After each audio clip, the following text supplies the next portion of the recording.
Hi everyone, I'm Catherine, the artist behind Bigelow Fine Arts. The page is starting to come alive. How is your coloring going? Don't forget to take advantage of the chapter breaks to come back to any section later. Now that I've established a few color palettes, I'm going through and coloring all the similarly shaped leaves in the same color palettes. I have found that my coloring style is to try to be as realistic as possible. So in my head, leaves of similar shape should be a similar color. Of course, in nature, trees usually only have one leaf shape and color, so this naturally adds in a little whimsy to the coloring. Going back to the olive green palette, I'll be coloring in all the leaves on this short tree that have ribs on one half. I'm beginning with the earth green and putting in a light foundation on the plain side of the leaf. Once I have that in place, I'm coming in with the permanent green to darken up the center rib and add in a little shadow to the base of the leaf. I'll go over the same area several times to build up the color so I can avoid pressing too hard. Building up layers of color also adds a depth to the color with each color overlapping and blending. Coming back in with the earth green, I'll use it to blend. It takes several times of me going back and forth to achieve the depth of color I am looking for. On to the other side. I'm going to come in with the chrome green. I'll start with a light layer of the chrome green, then come in with the pine green to add in a shadow along the rib and base of the leaf. Thinking about my light and where shadows would occur, I'll look at where the leaves overlap and add in a shadow with the pine green. Just a little shadow as this leaf is overlapping from the left.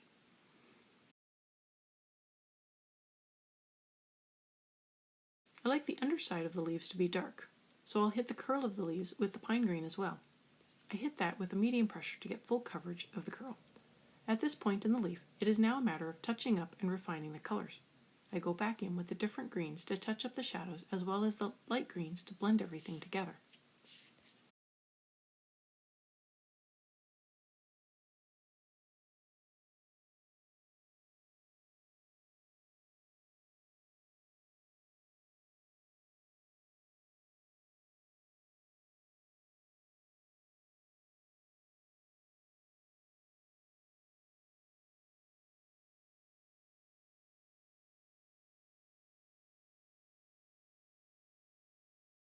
With these two leaves finished, I will begin working my way along the branch, working up all the leaves in a similar fashion.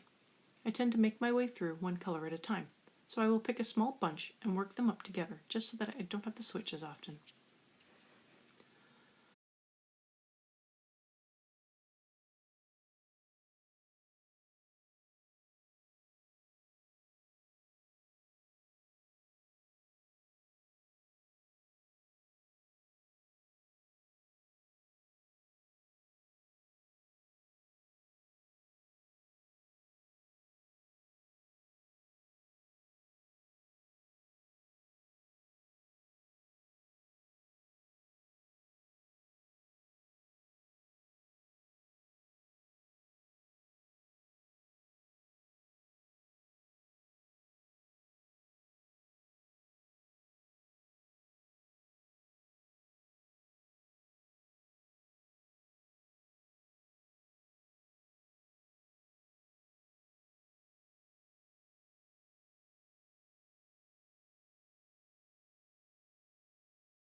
This next color palette, I wanted a golden leaf.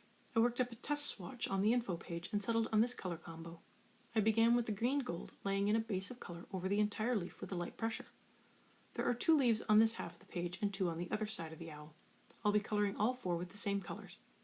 Coming in with the olive green, I add in a shadow to the side of the leaf with the ribs. The ribs almost look like shading, so making this side darker feels right. With the raw umber, I'll darken up the whole center section of the leaf before coming in with the chrome oxide to deepen up the shadow along the center rib. The brown ochre is used to add a touch of shadow to the base of the outline of the leaf. At this point, the leaf is close, and I am just going back in to add more layers in the same places to build up the color and fill in any gaps. Burnishing can do the same thing, but I've found that I like to use many layers rather than hurt my wrists with too much pressure on the page.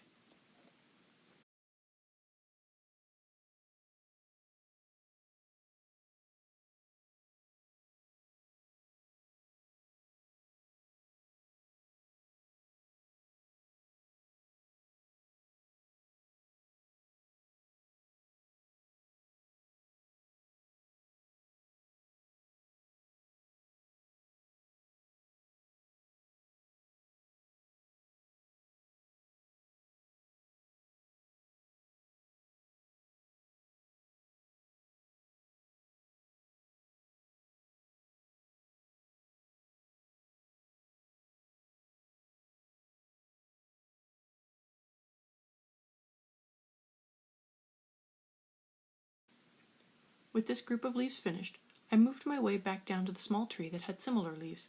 I had to switch the color palette to the other side as I was coloring underneath it. After I finished up these leaves, I then went over to the other side of the page and colored the matching leaves. Both halves of my page are matching, and it is really starting to come together. I do hope you've been following along. I know I've been enjoying the coloring process. Let me know how your coloring is going. Let me know if you have any questions, and please leave them below or on the Patreon post linking this video. Down in the show notes, I've added in a couple of chapter breaks as well as a list of equipment I have or will be using. And thank you everyone for coming along and joining in with me on this coloring journey. I appreciate all my subscribers and look forward to more of you joining in and coloring along with me. That will only happen if you like, share, and subscribe. Until next time, happy coloring!